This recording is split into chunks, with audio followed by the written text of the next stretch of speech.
Assalamualaikum warahmatullahi wabarakatuh. Apa kabar anak-anak? Semoga kita senantiasa diberikan kesehatan oleh Allah Subhanahu wa taala.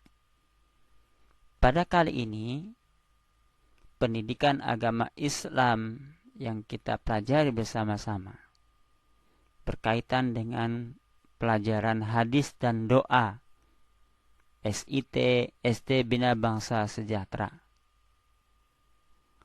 Sebelum pembelajaran kita mulai, mari kita awali doa secara bersama-sama. A'udzu billahi minasy syaithanir rajim. Bismillahirrahmanirrahim. Raditu billahi rabba wa bil islami dina wa bil qur'ani imama wa bi Muhammadin nabiyya wa rasula. Rabbi zidni ilma warzuqni fahma birahmatika ya arhamar rahimin.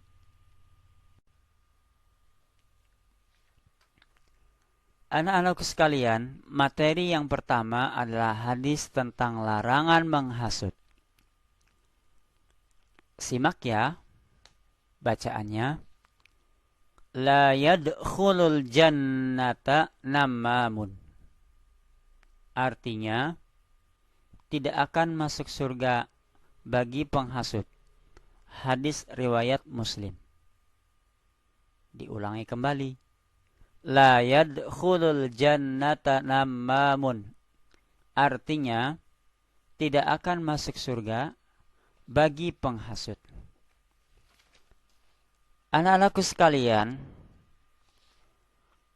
melihat beberapa kejadian, kerap sekali kita pernah mendengar ada orang yang main hakim sendiri.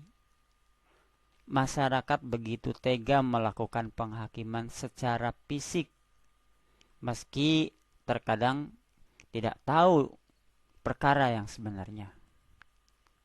Sang korban bernasib sangat tragis. Mereka harus kehilangan kehormatan hingga nyawa karena tuduhan yang dilakukan oleh oknum tertentu. Masyarakat terlanjur marah dan tidak bisa diredam. Apa itu penyebabnya? Penyebabnya adalah kalimat-kalimat yang berisi hasutan. Bahaya ya. Sejatinya hasutan bukanlah perbuatan yang patut. Karena apa? Karena hasutan, nama baik dan hidup seseorang bisa tercabut. Oleh karena itu Allah Subhanahu wa taala sendiri melarang manusia untuk melakukan perbuatan hasut. Hasut pun dinyatakan sebagai dosa besar. Larangan tersebut tertuang di dalam surat Al-Qalam ayat 10-11 yang artinya, dan janganlah kamu ikuti siapapun yang mengobrol sampah, lagi berkarakter rendah, yang suka mencela, yang senang mengadu domba atau memfitnah. Dalam hadis riwayat Bukhari, Rasulullah SAW memberikan penjelasan mengenai orang paling buruk itu, salah satunya adalah penghasut ya, seperti yang sedang kita bahas pada slide ini. Nah, salah satu sabdanya Rasulullah menegaskan, maukah kalian aku beritahu tentang orang-orang yang paling buruk di antara kalian, yaitu orang-orang yang kerjanya mengadu domba atau menghasut, yang gemar ya mengadu domba atau mencerai-beraikan orang-orang yang saling mengasihi atau bersahabat, dan yang suka mencari kekurangan pada manusia yang tidak berdosa.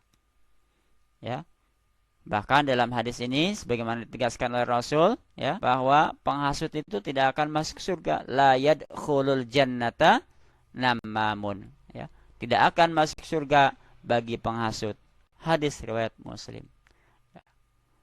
Dari Huzaifah, beliau mendapatkan laporan tentang adanya seorang yang suka melakukan adu domba. Maka mengadukan bahwa beliau mendengar Rasulullah, ya, pelaku adu domba atau orang yang suka menghasut, yaitu tidak akan masuk surga.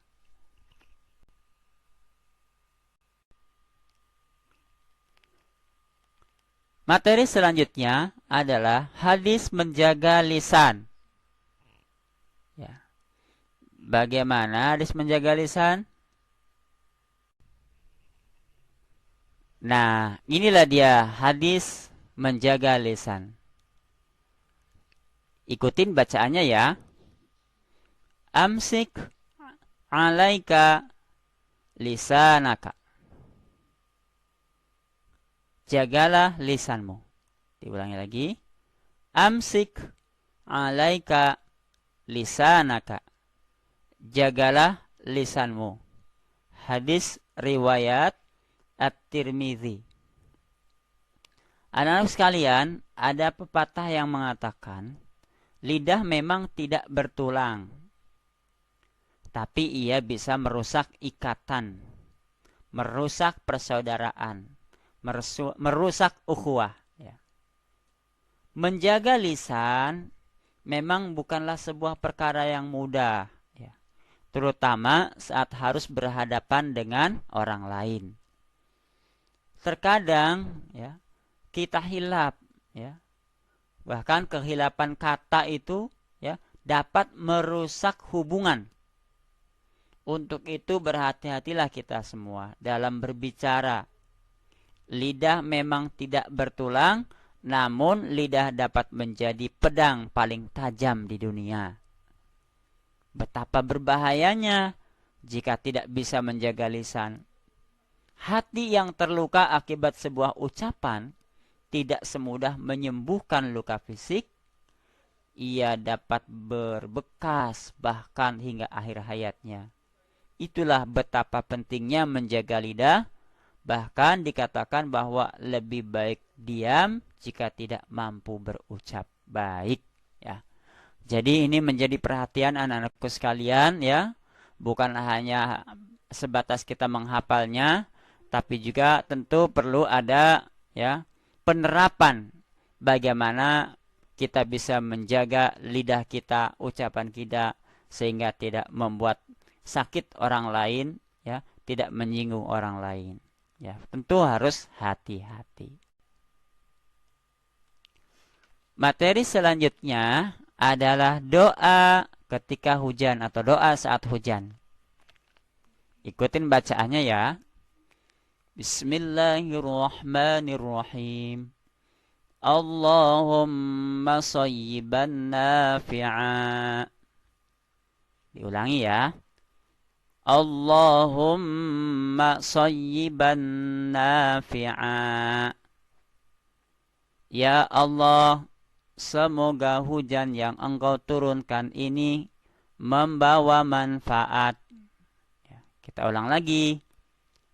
Allahumma sayyiban nafi'a. Ya Allah, semoga hujan yang Engkau turunkan ini membawa manfaat. Subhanallah, ya. Hujan yang memang kadang-kadang kita atau di antara kita pernah ada yang nggak terima dengan kejadian hujan atau mengeluh di saat hujan. Padahal hujan itu tentu membawa berkah untuk kita semua, ya. Lantas bagaimana ketika saat ini hujan yang lebat kemudian membuat beberapa tempat menjadi banjir? Itu bukan karena salah hujan, tetapi salah kita juga manusia yang tidak bisa menjaga amanah. Amanah apa? Merawat lingkungan dengan baik, ya. Tidak membuang sampah pada tempatnya, ya. Kemudian banyaknya, ya, pembangunan proyek-proyek besar yang kurang memperhatikan tentang akibat atau dampak daripada pembangunan itu sendiri, ya. Contohnya adalah pembangunan ya seperti halnya di daerah Jakarta, di Kalimantan itu, ya. Itu semua, ya, akibat pembangunan-pembangunan yang memang kurang memperhatikan ya lingkungan ya, sehingga di saat hujan turun maka air pun tidak mengalir dengan baik gitu ya. Sehingga terjadilah bencana banjir ya.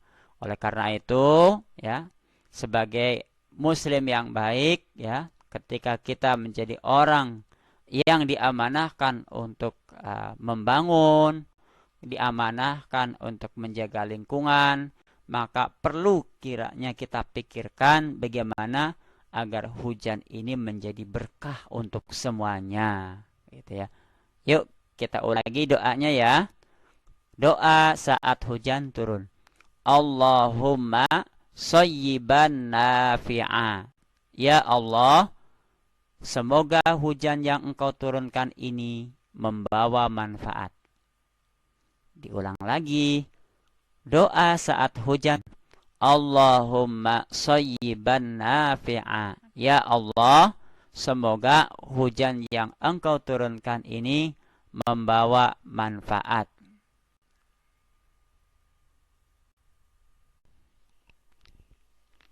Alhamdulillahirabbil alamin. Demikian materi pada kesempatan ini. Semoga bermanfaat untuk kita semua. Terima kasih kepada anak-anak yang sudah menyimak pembelajaran dengan baik. Dan terima kasih pula kepada ayah bunda yang telah ikut serta dalam pembelajaran online ini. Mohon maaf bila ada hal-hal yang kurang berkenan. Kita tutup dengan membaca doa kifaratul majlis. Bismillahirrahmanirrahim. Subhanaka Allahumma wa bihamdika asyhadu an la ilaha illa anta astaghfiruka wa atubu ilaik. Wassalamualaikum warahmatullahi wabarakatuh.